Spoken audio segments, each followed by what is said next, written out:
A arquitetura limpa não é somente criar pastas, é dividir o seu projeto em pequenas responsabilidades, camadas de responsabilidades. Meu nome é Sávio Lopes e eu já sou engenheiro de software há cerca de 8 anos e o meu intuito aqui é compartilhar o meu conhecimento, né, o conhecimento que eu adquiri durante todo esse tempo com vocês. Dentro da comunidade de desenvolvimento existe uma ideia de que implementar uma arquitetura limpa é somente criar pastas, né, mas vai muito além disso e eu vou te mostrar na prática. Para vocês terem uma ideia de como dividir um sistema em uma arquitetura limpa, primeiro, cada parte do nosso sistema ele precisa ter uma responsabilidade muito clara. Por exemplo, o nosso controle ele precisa estar totalmente isolado dos demais pontos do nosso sistema, como por exemplo, aqui onde eu dividi o meu controle em uma camada, eu dividi o meu user case, que eu vou explicar mais na frente o que que é um user case, em uma outra camada, e eu deixei o meu domínio, que eu também vou explicar o que que é um domínio separado e bem desacoplado. Qual é o maior problema quando a gente tem um sistema que ele não tem uma arquitetura limpa aplicada? Gera um problema que a gente chama de acoplamento. Acoplamento é quando temos componentes do nosso sistema muito ligados a frameworks, muito ligados a tecnologias em si. Então, isso acaba gerando diversos gargalos quando a gente precisa fazer alguma troca de uma tecnologia. Sei lá, vou trocar por o Postgres, vou trocar pelo Oracle, eu vou sair do JPA e vou utilizar um JDBC. Então, isso acaba gerando alguns gargalos que vão gerar diversos problemas e vai gerar um ciclo muito maior de manutenção dentro do projeto. Sempre quando uma requisição ela cai dentro do nosso sistema, ela primeiro passa pelo nosso controller, ela vai pelo nosso service e ela cai diretamente no repositório. Em alguns cenários, ela bate no service e já volta direto para o controller. Em alguns projetos dentro do mercado, isso é totalmente aceitável, até porque pode ser um sistema muito simples, algo muito fácil de você lidar e a manutenção é até um pouco mais tranquila. Porém, quando a gente trabalha em um sistema extremamente complexo, com muitas regras, muitos fluxos, muitas validações, a gente precisa ter uma facilidade na manutenção futura desse projeto. E é aí que entra a nossa boa e velha arquitetura limpa, onde eu vou ter todo o meu projeto e eu vou dividir o meu projeto em camadas e cada camada ela vai ter uma responsabilidade específica. A minha camada de controle, ela vai ter uma responsabilidade específica, a minha camada de user case vai ter uma responsabilidade específica e a minha camada de domínio, ela também vai ter uma responsabilidade específica. Assim, eu tenho uma dependência onde controle depende do user case, que depende do domínio. Porém, o meu domínio, ele não pode depender do meu user case nem do meu controle. Ou seja, é um fluxo de fora para dentro. Ou seja, quem está fora depende do núcleo, do nosso domínio. Porém, o nosso domínio, ele não depende de fatores externos. Ele não vai depender do nosso controle e ele também não vai depender do nosso user case. É mais fácil dizer que o nosso domínio ele é quase independente. Tá, sabe? Mas o que é domínio?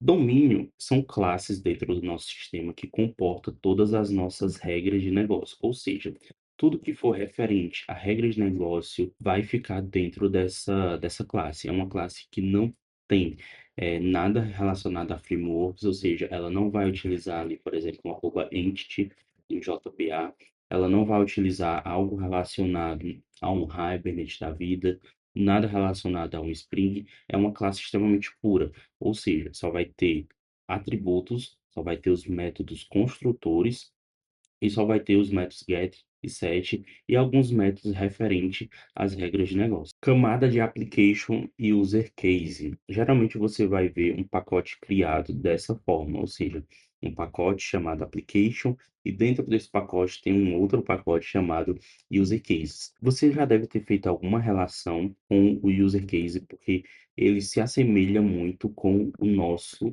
service, ou seja, tudo que é relacionado a fluxo dentro do sistema vai ser implementado dentro do nosso user case, porém com uma particularidade muito grande. Existe uma diferença entre o user case e o nosso service, ou seja, embora ambos façam a mesma coisa, né, executar determinadas ações, eles têm comportamentos diferentes. Por quê?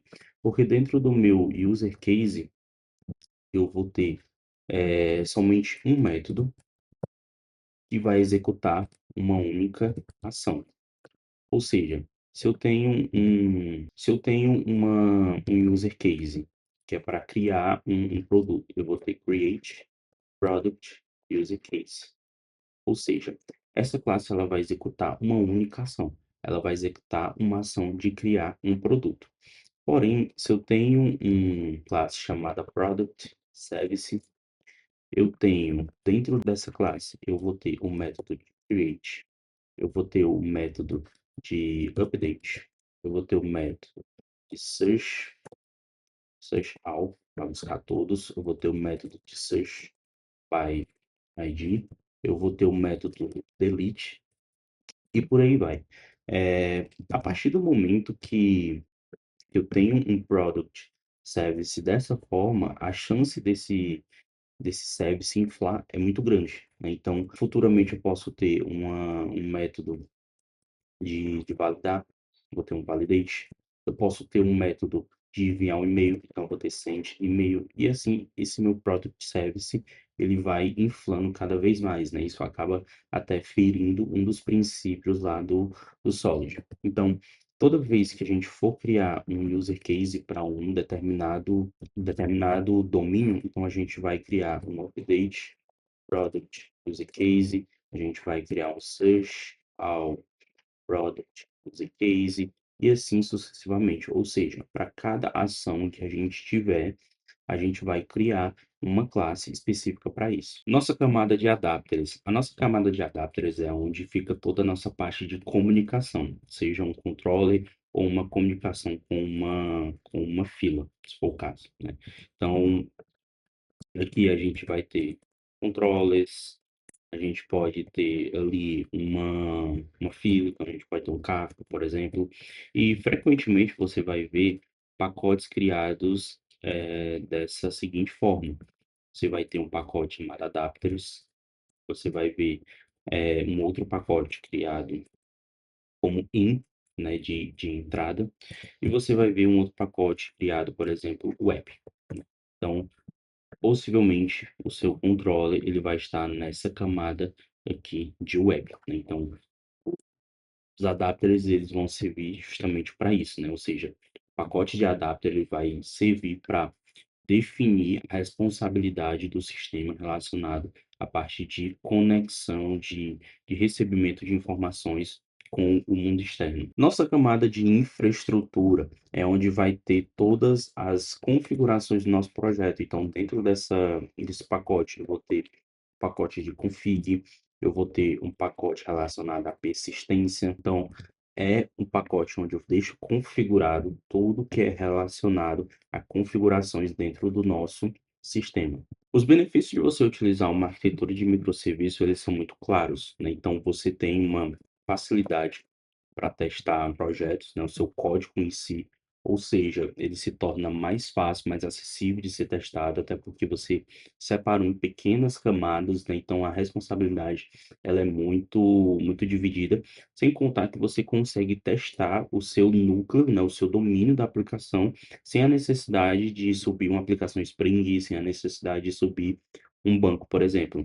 Um outro ponto muito interessante é a parte do desacoplamento, ou seja, se você quiser trocar o seu banco, que é Postgre, para um Oracle, você consegue sem precisar fazer mudanças totalmente drásticas. Se você quiser trocar um Kafka para um RabbitMQ, você também vai conseguir sem precisar fazer mudanças drásticas. Da mesma forma, se você quiser trocar até de tecnologia, né? Se você utiliza ali o Spring do Java e você quer acabar utilizando Node. O core do sistema, ele sempre vai permanecer intacto. Óbvio que vai mudar a sintaxe, vai mudar uma coisa ou outra, mas o core da aplicação, as regras de negócio, elas vão permanecer totalmente intactas. Você utilizar a arquitetura limpa em determinados projetos pode vir a ocasionar problemas que você só vai descobrir futuramente.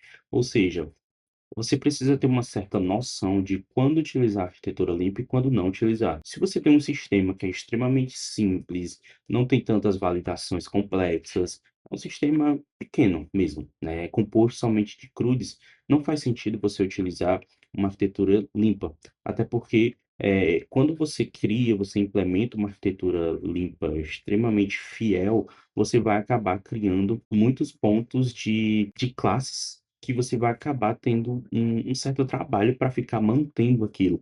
Por exemplo, no Product Domain que eu dei o exemplo lá na parte do Use Case, se eu fosse criar uma classe para cada método dentro daquele domain, eu vou ter que criar um Create Product Use Case, vou ter que criar um Update Product Use Case, vou ter que criar um Search All Product Use Case. Ou seja, para cada ação que eu vou ter referente ao meu domínio, eu vou ter que criar uma classe.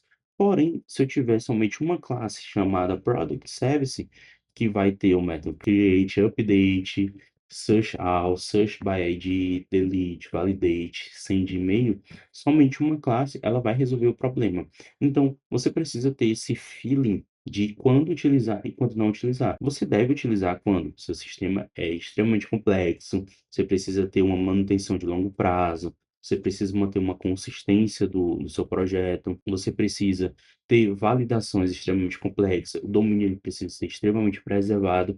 Só assim faz sentido você utilizar uma arquitetura limpa. Muito obrigado para você que ficou até aqui. A arquitetura limpa é um conteúdo extremamente denso, extremamente complexo, e você precisa entender nos detalhes para você conseguir aplicar de uma forma mais consistente. No próximo vídeo eu vou trazer a implementação de uma arquitetura limpa para a gente ter um feeling de como é todo esse processo dentro da implementação.